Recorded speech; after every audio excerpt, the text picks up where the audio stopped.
Good day. Even as President Putin of Russia prepares for his discussions with President Biden of the United States, he has been traveling to India, where he has been meeting and doing deals with Prime Minister Modi of India. And in fact, this has been an enormous, prolonged discussion between Modi and Putin, one which lasted apparently 3.5 hours.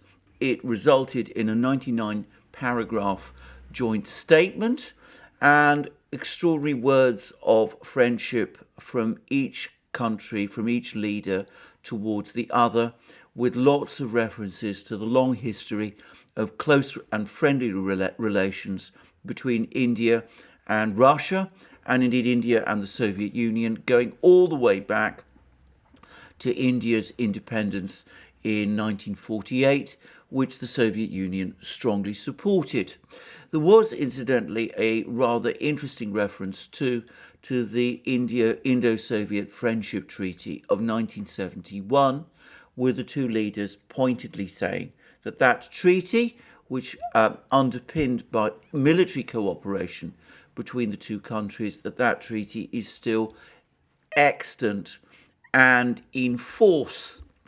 And there was a great deal of talk about economic cooperation. This is at the present time on a fairly limited level, but there's talk of raising it, increasing it to a turnover of $30 billion a year, which would still be actually relatively low.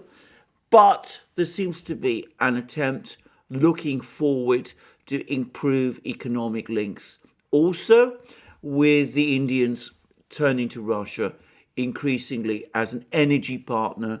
They seem to be keen to import liquefied natural gas from Russia's Arctic and to import coal from Russia and to enter into various scientific cooperation agreements as well. On a more practical level, the agreement, this 99-page agreement, appears to have finally resulted in a long-standing, in resolution of a long-standing issue, which is the mass production of Russian pandemic medications in India. India is the world's biggest producer of pharmaceutical products because of the difficulties Russian medications have had in getting WHO approval. Indian manufacturers of pharmaceutical products have been unwilling to produce these Russian medications in any quantity. A decision has now been made that they will be produced in India in the necessary quantities, and this, I think, is something that the Russians will see as some sort of a breakthrough, and which I suspect will lead them to importing some of these Russian medications into Russia itself. I have to be very careful what I just say.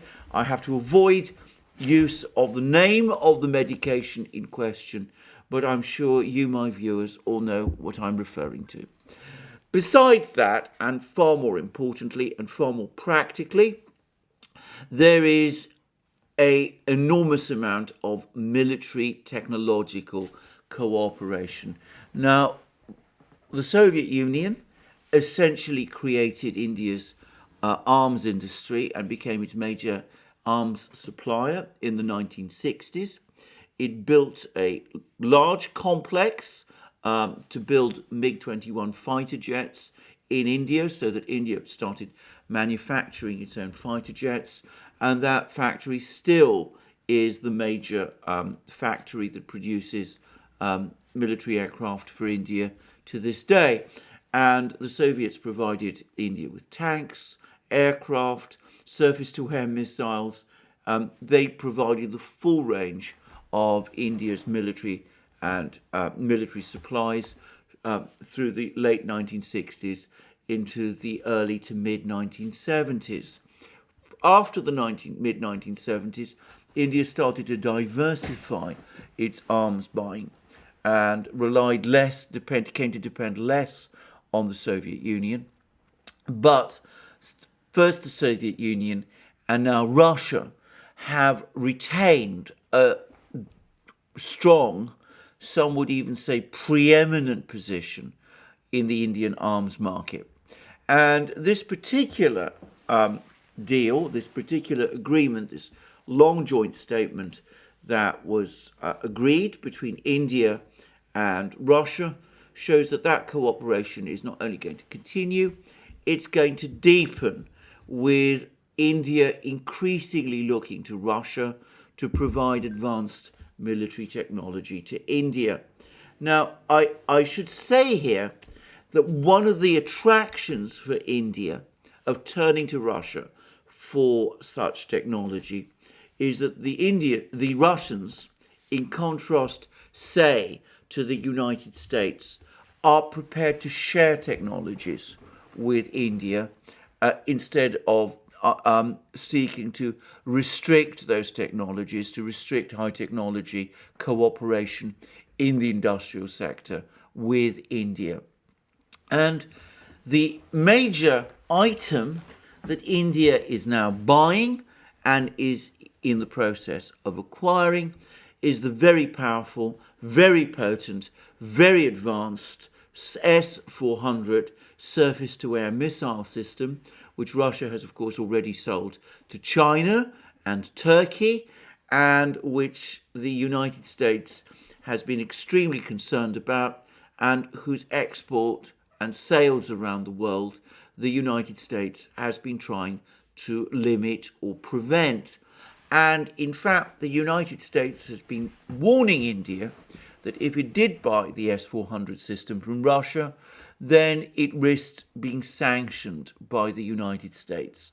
And despite the fact that India has been cooperating with the United States increasingly, despite the fact that India has been involved in what is called the Quad, this grouping of Pacific states and the United States, which is supposed to act as a counter to China, the Indians have told the United States that they're paying no attention. They're going to buy the S-400 system from Russia, and they're going to press ahead with more advanced military cooperation. One area which I suspect we're going to see the Indians turn to the Russians is in fifth-generation fighter technology. Now, India had for a certain period of time been involved in the development of Russia's main fifth-generation fighter jet, the Sukhoi 57. But under a great deal of pressure and in somewhat mysterious circumstances, India pulled out of that joint project some years ago. The result is that India at the moment doesn't have a fifth-generation fighter. It could buy F-35s from the United States, but that would make it entirely dependent on the United States for fifth-generation fighter technology.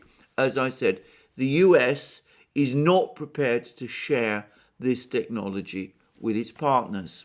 So it seems to me that there is at least a possibility that India could look to revive its cooperation with Russia in terms of fifth-generation fighters.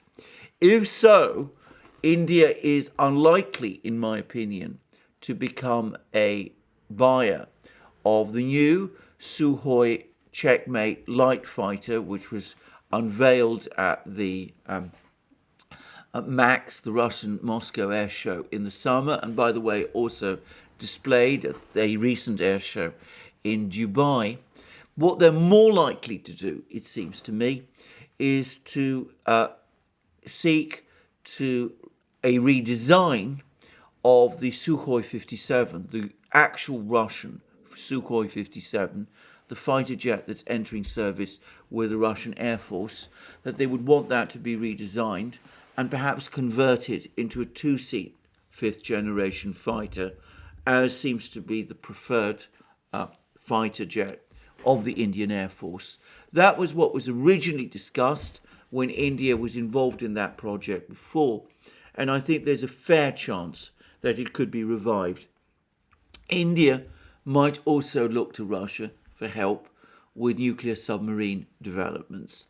Now, all of this has led to some discussion and some surprise because, after all, as I've discussed in many programs for this channel, Russia today has a very close relationship, essentially an alliance with China, and Indian-Chinese relations are, to put it mildly, tense or have been tense at various times.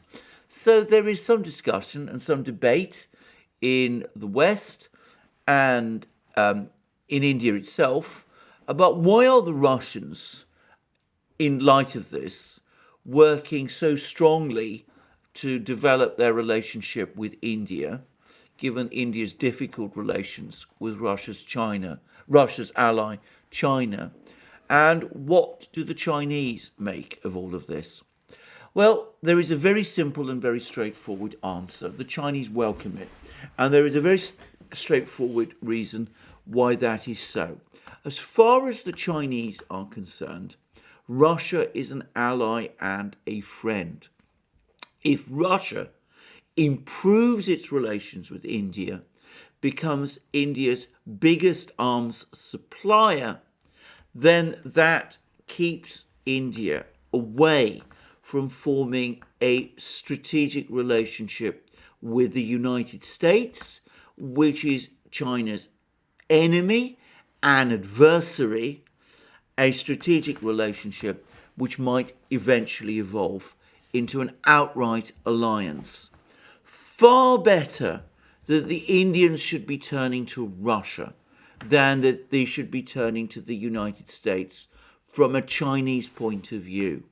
So the fact that the Russians are going to India, that Putin is visiting and meeting Modi, and that Putin is signing all these agreements with Modi, keeps India distanced from the United States.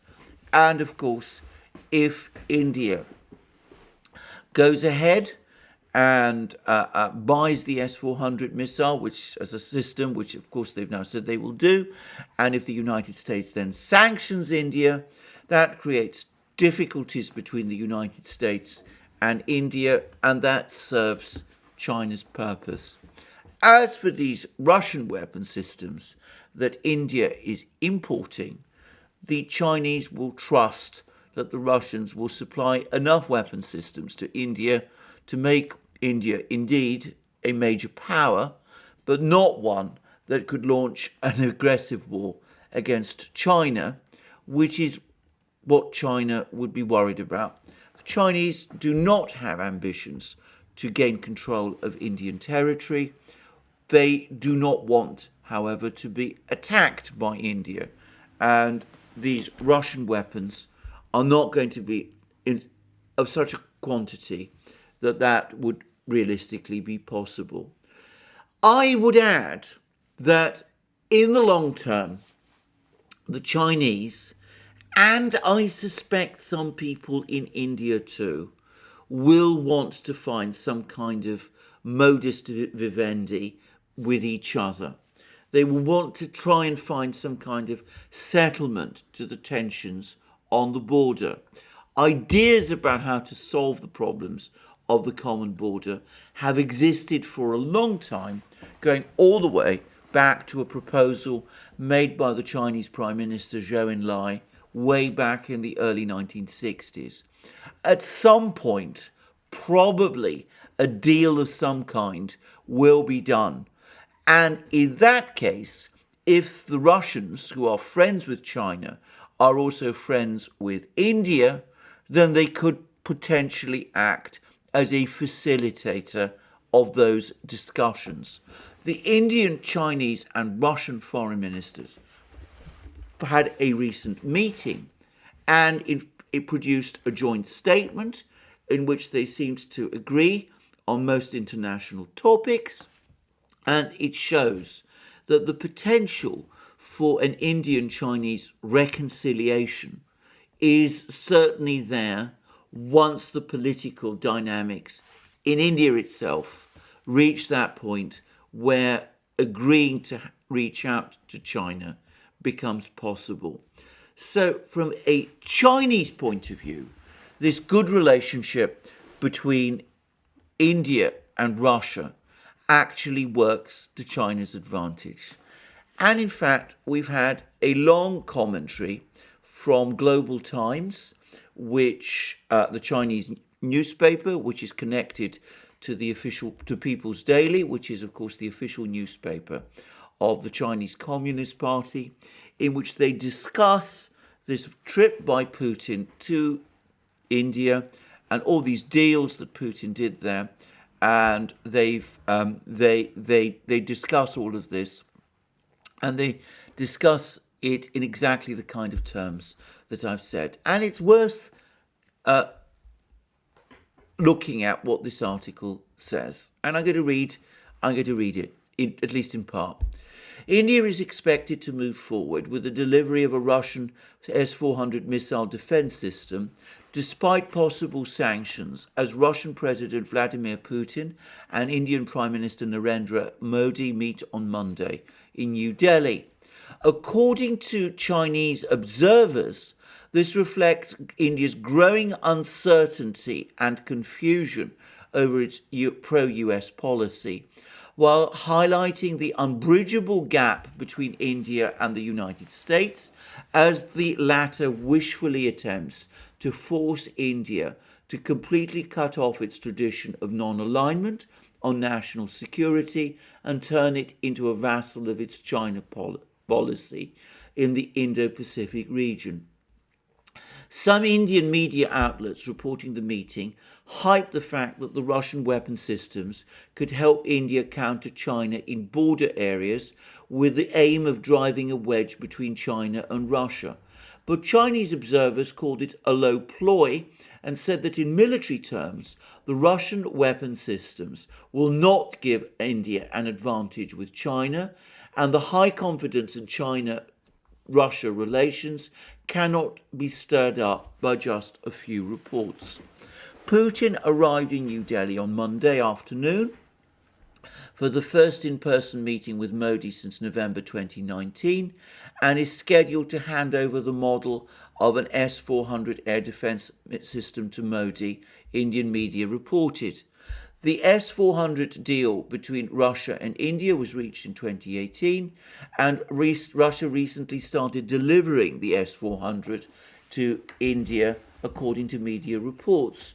The two countries are also expected to ink major deals on production of AK-203 assault rifles in India and deepen cooperation in defense, trade, space technology, energy and culture, the Hindustan Times reported. Ahead of Monday evening's summit, India and Russia held their first 2x2 format dialogue in New Delhi between their defense and foreign ministers. Currently, India only has this arrangement with fellow Quad members. Indian Defence Minister Rajnath Singh said on Twitter on Monday that the two countries signed a number of agreements, contracts and protocols pertaining to small arms and military cooperation, and added that India deeply appreciated Russia's strong support. We hope our cooperation will bring peace, prosperity and stability to the entire region. India's strengthened defence cooperation with Russia and purchase of its S-400 missile system came after the US asked its partners to stay away from Russian military equipment to avoid possible sanctions under the Countering America's Adversaries Through Sanctions Act. The US has sanctioned Turkey over purchase of the S-400 under CAATSA. On Putin's visit, Chinese analysts said it's the US that was most anxious, as it faced an awkward dilemma on whether to sanction India, which would lead to failure of its attempt to court India to contain China, or waive the sanction and lose the trust of its allies due to flip-flopping. Chinese analysts said the nature of India-US relations was one of scratching each other's backs and that the gap between them was unbridgeable. The US wants India to follow it without conditions, but India will not tie itself to the US chariot to sacrifice itself purely for the US, especially on its interests concerning military and national security. The Hindustan Times reported that against the backdrop of US threats to sanction India, an Indian official said India follows a policy of strategic autonomy when it comes to defense procurements and national security interests. India's expanded cooperation with Russia also came amid India-Russia relations being undermined due to the US's Indo-Pacific strategy, and India has tried to rebalance its relations with major powers. India is growing uncertain and confused about its pro-US path and is trying to reach out to Russia to give itself some leeway in managing major power relations. Experts said that India knew it could not get any tangible benefits from the US, and the US attempt to force it to end its non-alignment tradition and side with it was just wishful thinking. Apart from trying to lure India with values, the US has not given India any real preferential policies on bilateral trade or any discounts on arms sales, but has instead ignored India's development rights and demanded more climate change commitments from the countries. Several Indian media outlets boasted about Russia's relations with India, calling Putin's visit power-packed, and at the same time try to drive a wedge between China and India, as they believe the delivery of S-400 systems could help India counter China. Some Western media outlets claimed Putin's visit came in response to speculation that India-Russian relations were fraying due to Russia's closeness with China.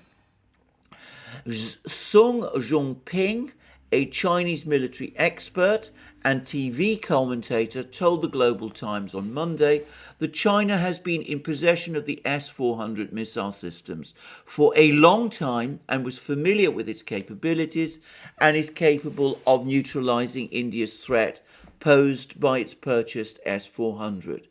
India has limited sustainable combat capability as it relies on purchasing systems, but China has adopted an independent system on its air defense missile systems, which means China's military logistics support capacity and supply capacity are stronger than India's. India media's low ploy was aimed at pacifying the US by making out that its relations with Russia serve the US's purpose of countering India, and the belief that Russia working with India means weakening relations with China is superficial. Experts said Russia and India have maintained close relations since the Cold War, and India was Russia's important arms sale market, adding that Putin's visit was just a routine one and did not target China. The Economic Times said that Putin and Modi's meetings was an annual summit, and the two countries had a mechanism in place for both leaders to meet annually to review ties. Experts stressed that some media outlets harbour the illusion that they can sow discord between China and Russia through a few reports, as the China-Russia relationship was not a temporary one aimed at withstanding pressure, but was unbreakable with true ideas held by the two countries for a major power relationship and their long-term fundamental interests. China, Russia and India could better maintain the security of the Indo-Pacific region and reach a consensus in maintaining global strategic stability. Experts noted that their positive interaction was significant to the strategic blueprint of Eurasia. So there we go. I'm going to say something that I remember from the rather recent past. Way back in 1982, at the funeral of the former Soviet leader Leonid Brezhnev, his immediate successor, Yuri Andropov, who became a Soviet leader for a brief period, went out of his way at Brezhnev's funeral to meet with representatives of two countries. Those two countries being China, represented by its Deputy Prime Minister Li Peng, who eventually became China's premier, and India, who was represented, if my memory serves me rightly, by the then Indian Prime Minister, who was Indira Gandhi. And the Russians have always, ever since then, sought good relations with both countries, with both India and China. They value their relations with both. They are aware of the tensions between India and China. They made it very clear that they're not going to seek to mediate between these two countries. They're convinced that these two countries can sort out their problems by themselves, but at the same time, they are there to facilitate any contacts between the two, if they can happen. And we saw that they did that with this meeting between Russian, Chinese, and Indian foreign ministers, which took place a little while ago.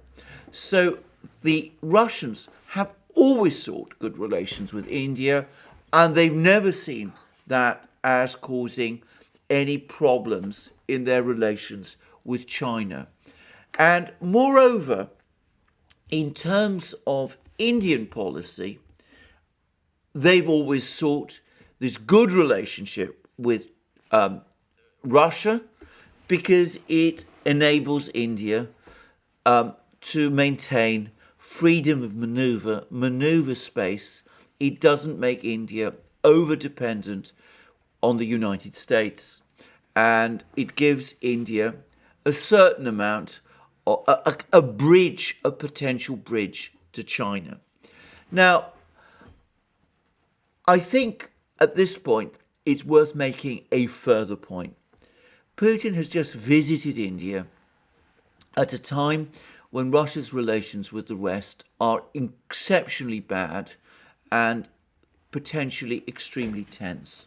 There's talk about war in Ukraine, there's talk about more sanctions by the West against Russia, and of course the Western media is currently in overdrive about the threat from Vladimir Putin, the danger Russia supposedly represents to the international system. This extremely friendly visit by Putin to New Delhi, the extremely favourable way in which Putin was received there, the very friendly way that he was received there, highlights an important fact about international relations. Russia's problems are entirely with the United States and with its European allies. In all other respects, with virtually all other countries, Russia has good relations. It has a de facto alliance with China. It has a good friendship with India. It's recently carried out military exercises with the ASEAN countries of Southeast Asia. It has very good relations with an increasing number of African countries, and it has very good relations with several Latin American countries. And if Lula da Silva does indeed become president of Brazil next year, then potentially it could have good relations with Brazil also, Russia having historically good relations with Brazil, especially when Lula da Silva was its president.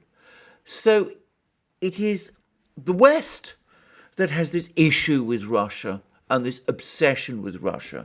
Even an ally of the United States like Japan has been trying to improve its relations with Russia in recent years, and South Korea, another ally of the United States, has excellent relations with Russia.